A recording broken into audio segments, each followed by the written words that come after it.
The world of Corinth was alive with sound and color. Its training fields spread out like vast plains of crystal grass, shining in the light of two suns. Children from many different species gathered there every year to prepare for the assembly games, a grand event where strength, speed, and skill were celebrated before the eyes of leaders from across the galaxy. Every child dreamed of shining in those games. They dreamed of carrying the honor of their people on their shoulders, of being remembered as a champion whose name would echo in stories. Among them was a girl named Riala. She came from a quiet family of the Velari, a people known for long strides and graceful running. But Riala was different. Her legs were thin and curved at odd angles, weaker than those of any of her peers. When the others ran across the crystal grass, leaving trails of light behind them, Riala stumbled. When they jumped over high beams, she barely managed to lift herself from the ground. And when she fell, as she often did, laughter would rise like a cruel chorus. "Look at her," the children of other worlds sneered. "A Velari who cannot even walk without shaking." "She should stay home," another voice joined. "Her legs are like twigs. They will break in the first round of the games." Riala lowered her gaze each time, but she did not leave. She brushed off the crystal dust from her knees and stood again. Her breath came hard and her limbs trembled, but she remained. No matter how many times she fell, no matter how many voices mocked her, she always returned to the training fields at dawn. Her parents did not understand why. They had begged her to give up. "Riala, you do not need the games. There are other paths in life. Do not let their laughter hurt you." But Riala always shook her head. Her answer was quiet yet steady. "If I stop, they will be right. I cannot let them be right." The other children never saw the strength in those words. They only saw her weak steps, the way she leaned heavily on her hands when rising from the ground, the way she lagged behind even the slowest of them. And so, the laughter continued day after day. The games approached quickly and the training grew harsher. Riala endured drills that pushed even the strongest children to exhaustion. She struggled more than anyone, her body screaming in pain, but her spirit carried her forward. Still, she could not hide from the whispers and the jeers. During one practice race, she tripped before even reaching the halfway line. A roar of laughter swept across the field. One boy, tall and broad, pointed at her. "She will not even cross the start line in the games. What a shame for the Velari." Another girl added, "Why does she keep coming back? She must enjoy being laughed at." Riala's hands clenched in the crystal grass. For a moment, tears filled her eyes, but she blinked them away before standing again. Her legs shook as she pushed forward, each step painful, each stride smaller than it should have been. The race had long ended, the winners already cheering, but Riala kept walking to the finish line. She reached it long after the others had gone, but she reached it all the same. Few noticed her effort. Most had already turned away, eager for the next round of competition. Only one pair of eyes lingered on her. At the edge of the training fields, a human named Thomas stood watching. He was not a competitor. He was an engineer, sent to Corinth to help maintain the game's equipment and ensure that every world's technology worked together in harmony. Humans were not known for speed or agility compared to other species, but they were respected for their skill in building and repairing. Thomas had been standing in the background unnoticed, observing the races. He had seen many children run like streams of fire, their bodies moving with grace and power, yet his gaze kept returning to the girl who fell and stood again, who trembled but refused to leave. He had seen that kind of determination before, back on Earth, in workers who refused to surrender to storms or broken machines. It was a look of quiet fire hidden behind struggle. When the practice ended and the children dispersed, Riala sat alone near the edge of the field. Her knees were scraped, her legs covered in dust. She rubbed them carefully, trying to ease the pain, though her hands shook from exhaustion. Thomas approached slowly. He crouched beside her so his shadow would not fall across her face. "You run differently from the others," he said gently. Riala looked up, startled. "I do not run well at all." "That is not what I meant," Thomas replied. "I saw you fall, but I also saw you rise. Others fall and give up, but you did not. Why?" Riala hesitated, unsure if this was another cruel trick.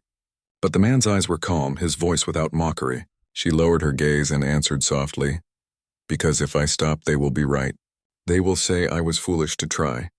They will say I was weak. I cannot let them be right." For a moment, Thomas said nothing. He studied her legs, the way they bent awkwardly, the way the muscles trembled even when she sat still. He understood the challenge she faced. He also understood something the others did not see. There was nothing wrong with her spirit. The problem was mechanical. "You are strong," Tomas said at last. "Stronger than they know." Riala shook her head. "I cannot be strong. My body will not let me." "Maybe your body needs a little help," Tomas said. "Sometimes machines can do what muscles cannot. On Earth, we build tools to carry weight, to lift, to move. Perhaps there is something that can help you too." Riala frowned, unsure what he meant. She had never thought of her legs as something that could be helped. To her people, weakness of the body was shameful. Tools were for labor, not for honor. Yet this human spoke as if help was not shame, but possibility. She wanted to believe him, but doubt lingered. "The others laugh because I am different. If I use a machine, they will laugh even more." Thomas smiled. "Let them laugh. Machines do not care about laughter. They care about results. If a bridge holds, no one remembers the jokes made during its building. If your steps hold, they will remember only that you crossed the line." Riala's chest tightened at his words. For the first time, someone spoke to her without pity, without scorn. His voice carried no promise of miracles, only the weight of quiet belief. The suns dipped lower, casting long shadows across the crystal fields. The children of many worlds were already leaving, their laughter fading into the distance. Riala sat in silence, Thomas's words echoing in her mind. She did not know what he would do, or if anything could truly change her fate. But for the first time, she felt the spark of something different. She did not know it yet, but that moment marked the beginning of a story that would reach far beyond the training fields of Corinth. The next morning on Corinth, the twin suns rose slowly over the crystal fields. The grass shimmered in silver and gold, bending with the early wind. Children from every species rushed back to the training grounds, eager to test their speed and strength. Voices filled the air with laughter, shouts, and challenges. Riala was already there. Her legs hurt from the day before, but she stood near the starting line. Her eyes were tired, yet steady. She had promised herself she would never give up. The others saw her and began whispering. Some laughed openly, pointing to the bandages wrapped around her knees. "Look at her," a tall boy said. "She falls every day, yet she keeps coming. Maybe she thinks she will grow new legs if she tries enough." The laughter spread, but Riala did not answer. She stepped to the line and prepared to run again. From the edge of the field, Thomas watched quietly. The human engineer had not left after his meeting with her. Something about her determination had stayed in his mind all night. He had studied alien machines before. He had repaired great ships that crossed galaxies, but he had never seen a spirit like hers. The race began. Children leapt forward, their steps light and fast. Dust and light swirled around them as they raced across the field. Riala tried to keep up, but soon her legs bent awkwardly, her body falling behind. Her breaths grew heavy, her arms swinging for balance. Halfway through, she stumbled and fell hard. A wave of laughter rolled across the spectators. Some shook their heads, others turned away. No one expected her to rise again, but Thomas did. He leaned forward, his eyes fixed on her. Riala pressed her palms into the ground and pushed up slowly. Her arms trembled, her knees shook, but she stood once more. She walked the rest of the way, each step painful until she crossed the finish line long after the race had ended. The crowd had already moved on, but Thomas felt a quiet respect grow stronger in him. When the day's training ended, Thomas approached her again. She sat under the shade of a tall crystal tree, massaging her aching legs. She looked up, surprised but not unfriendly. "You came back," Tomas said. "I always come back," Riala answered. Her voice was soft but certain. "Why?" Thomas asked. "Because this is my dream," she said. "I want to stand in the games. Even if I lose, I want to stand there." Thomas studied her carefully. "Dreams are heavy. They need strong foundations. What if you had help?" Riala tilted her head. "Help? What kind of help?" Thomas pointed at her legs. "On Earth, when people cannot walk, we build supports. Some use chairs that move with wheels. Some use frames that give strength. Machines do not laugh, they do not judge. They only do what they are built for. If you had a frame, something made to hold your steps, maybe you could run." Riala's eyes widened. "A machine on my legs? That is not how the games are done." "The others will laugh even more." "They already laugh," Thomas said gently. "But if you cross the field with strength, their laughter will change. Sometimes people laugh until they see the truth. Then they fall silent." Riala hesitated. Her people believed strength should come from the body, not from tools. To use a machine might be seen as weakness. Yet as she looked at her shaking knees, she wondered if Thomas was right. Her spirit was strong, but her body could not carry it. Could such a machine really help me? She asked. Thomas nodded slowly. I believe it could. It would not run for you.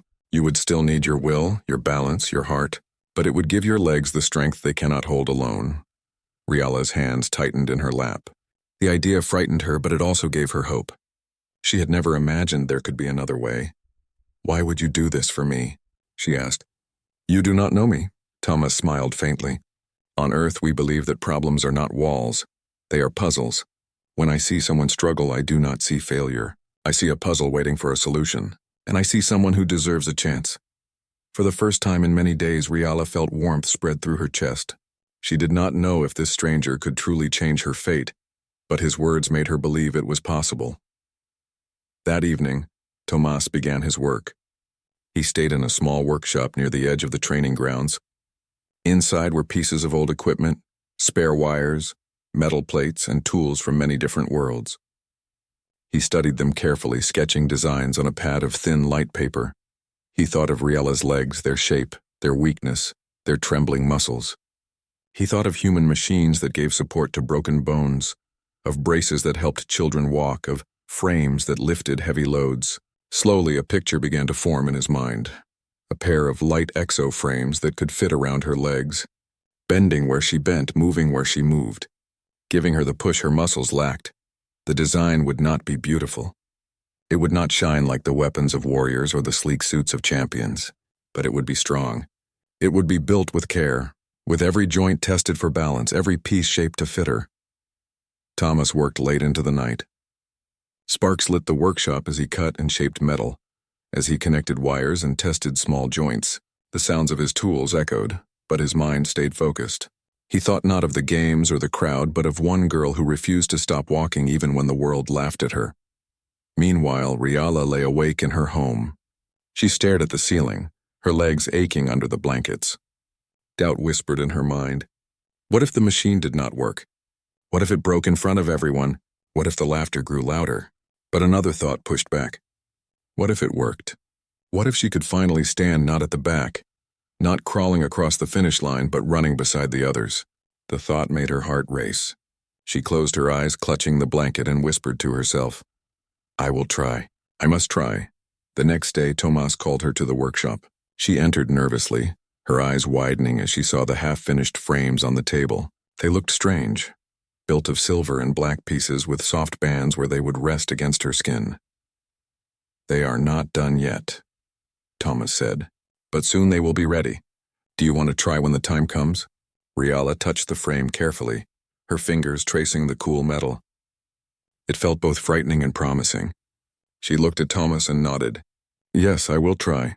Outside, the training fields rang with more laughter and more races. The children continued to mock her absence, saying she had finally given up. But deep inside the workshop, something was being built that would change their laughter forever. The workshop was quiet in the early morning. Dust hung in the beams of sunlight that slipped through the windows. Thomas had worked through most of the night. His eyes were tired, his hands sore, but the frames on the table were nearly complete. Two slender devices rested side by side. They were shaped to fit the curves of Riala's legs. Small hinges shone at the knees and ankles, built to bend as she bent. Thin wires ran along the sides like veins, connecting to tiny energy cells placed behind the knees. Soft bands of cloth were fixed inside to hold the frames comfortably. It was not perfect, not polished, not beautiful, yet Thomas felt proud of what he had made. He touched one of the hinges and tested its movement. It bent smoothly and returned to place. The frame was light but strong. It could carry weight without breaking. When Riala arrived, she entered slowly, nervous and uncertain. She had spent the whole night thinking about what awaited her here. The sight of the finished frames made her heart beat faster. Are those for me? She asked quietly. Thomas nodded. They are ready. They will not move by themselves. You will still need to use your own strength, but they will give your legs balance and power. They will push when your muscles cannot. Riala stepped closer. She ran her fingers over the cool metal, surprised by how carefully each part had been shaped. They look strange, she admitted. They are strange, Tomas said with a small smile. But strange is not always bad. Her hands trembled as she reached for the first frame.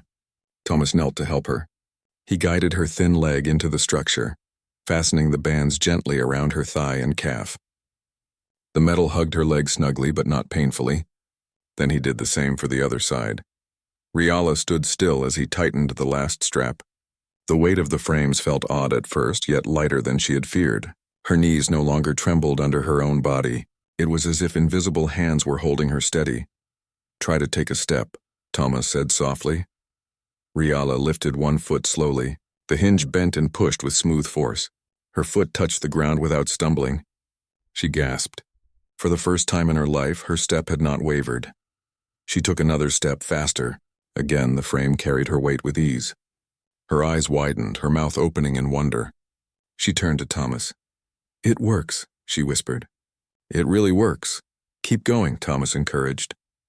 She walked across the workshop, each step stronger than the last.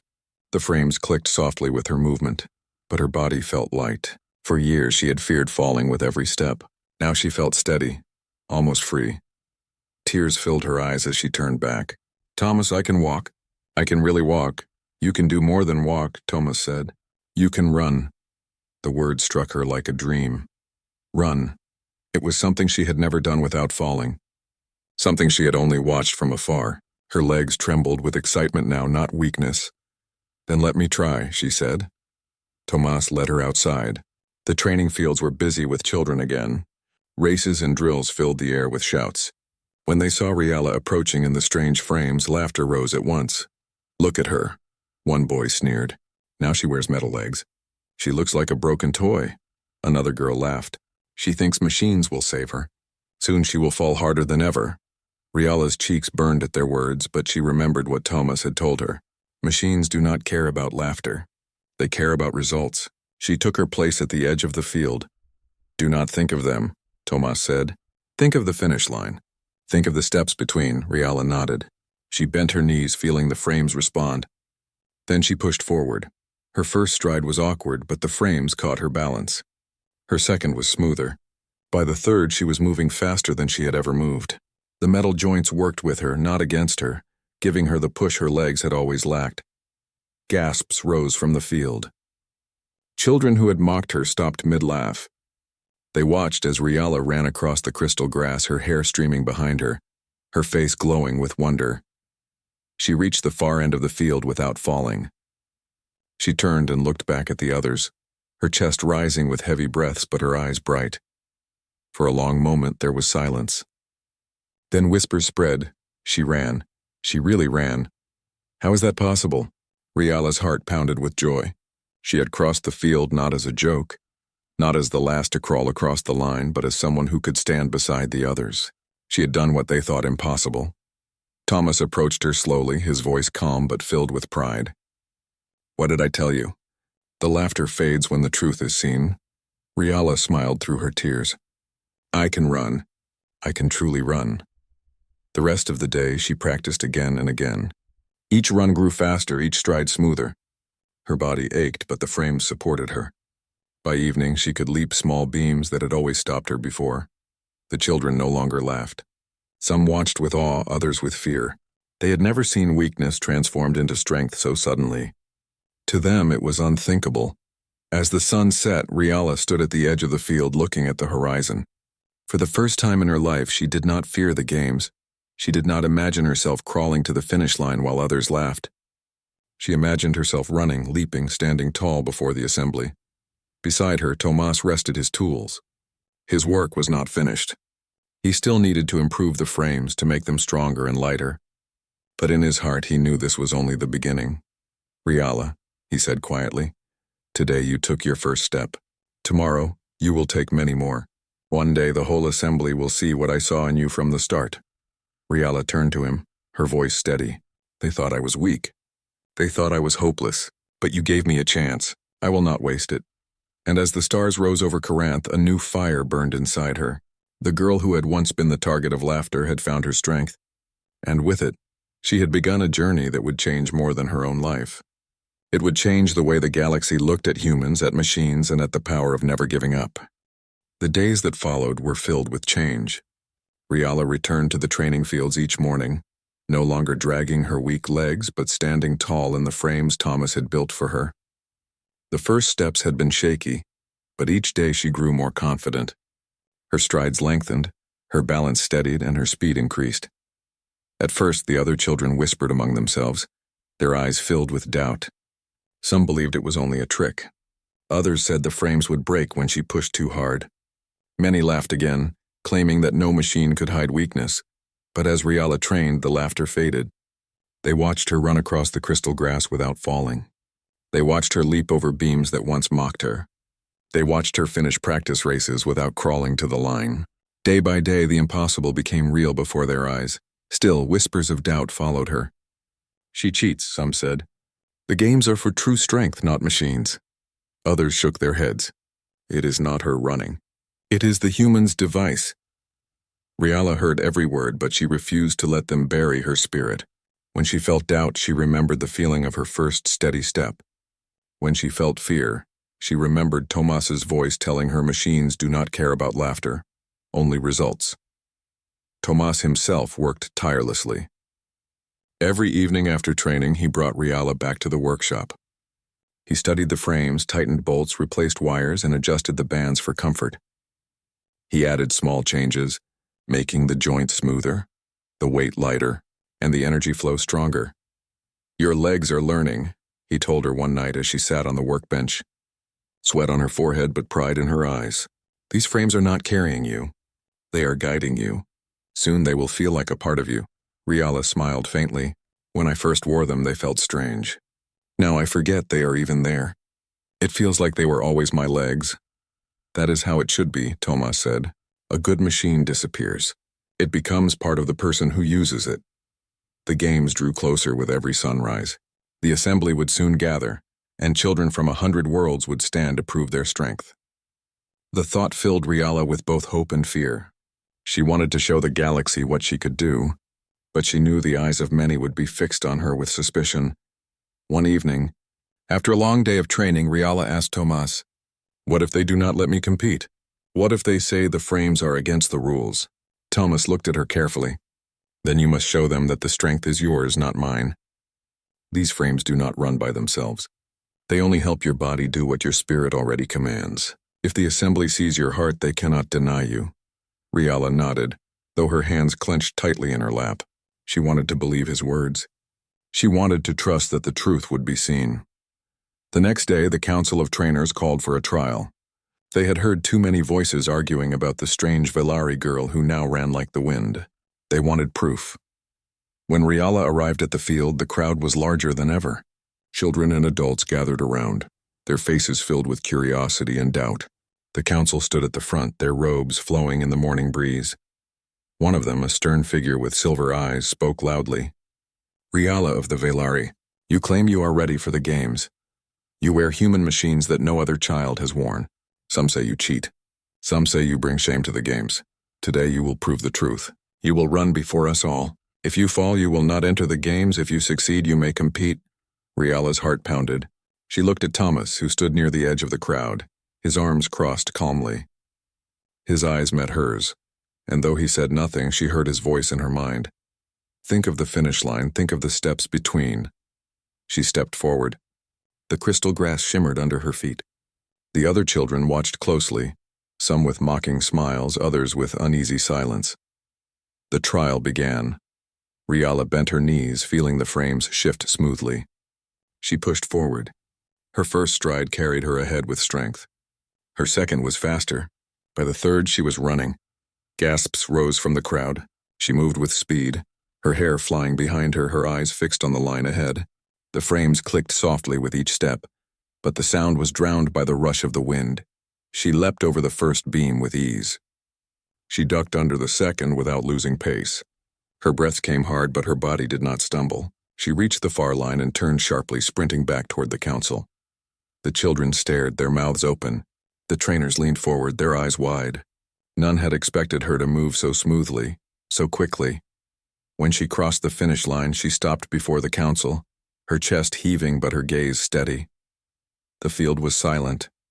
Then the silver-eyed trainer spoke again, his voice softer now. "You did not fall?" Riala lifted her chin. I will not fall. Not anymore. The trainer studied her for a long moment, then nodded. You may enter the games, but know this. Your victory will be watched closely. If you fail, it will be remembered. If you succeed, it will also be remembered. Riala bowed her head respectfully. I understand. The crowd erupted into noise. Some cheered, amazed by what they had seen. Others grumbled, still calling it unfair. But no one laughed. The laughter that had once followed her every step had been replaced by silence and whispers of awe. That evening, Riala trained harder than ever. Thomas watched as she ran again and again, testing her speed, her balance, her endurance. She stumbled once, but instead of falling, the frames caught her. She pushed forward, determined to grow stronger before the games. As the sun set, she sat with Thomas near the workshop. The sky glowed red and gold, and the stars began to appear. Today you showed them what I already knew, Thomas said. Riala looked at him with gratitude. They saw me, not just my weakness. They saw what I could do. They saw more than that, Thomas said. They saw what happens when a human refuses to accept a limit. They will remember not just you, but what we built together. Riala's eyes shone. Then I must not fail. I must prove that this is real. You will, Thomas said simply. As night fell over Corinth, Riala lay in her bed, her heart racing with both fear and hope. The games were near. The galaxy would be watching. And she, the girl once mocked for weak legs, would stand among the strongest. For the first time, she believed she belonged there. The assembly games arrived at last. Corinth's great arena rose like a shining crown in the center of the city. Towers of crystal reached high into the sky, reflecting the light of the twin suns. Crowds filled every seat, their voices blending into a thunder that rolled across the field. Leaders of 100 worlds sat in high balconies, their eyes fixed on the champions who would soon run, leap, and fight for honor. Banners waved in every color. Children from many species lined up at the edge of the field, their faces sharp with focus and excitement. They wore the pride of their people on their shoulders. Each competitor dreamed of glory, and among them stood Riala. She wore simple clothes, light and close to her body. Around her legs gleamed the exoframes Thomas had built. The metal joints shone under the sunlight, each hinge carefully fitted to her form. She stood tall, her eyes steady, though her heart raced with nervous fire. The whispers had not stopped. Competitors around her glanced at her with frowns or smirks. Some whispered that she did not belong, that the machines were carrying her. Others muttered that it was shameful for the Velari to let a weak child stand among the strong. Riala ignored them. She kept her gaze fixed on the track ahead. She thought of her first shaky step in the workshop, of the trial before the council, of every night she had trained until sweat soaked her skin.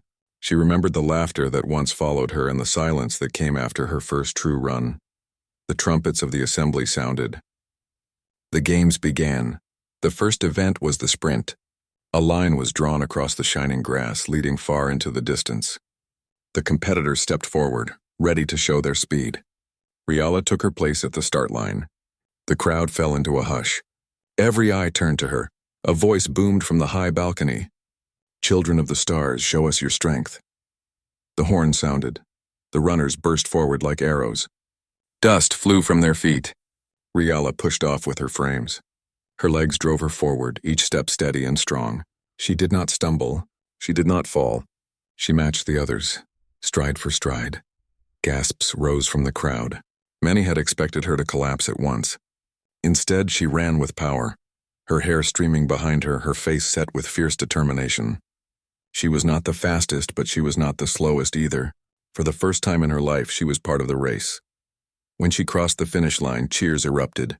Some voices still doubted, but many shouted her name. She stood tall, breathing hard, her eyes shining with joy. The next event was the jump. High beams of crystal were raised, and each child was called to leap over them. One by one, the competitors cleared the beams with grace. When Riala's turn came, the crowd held its breath. She bent her knees, feeling the frames respond. She pushed upward.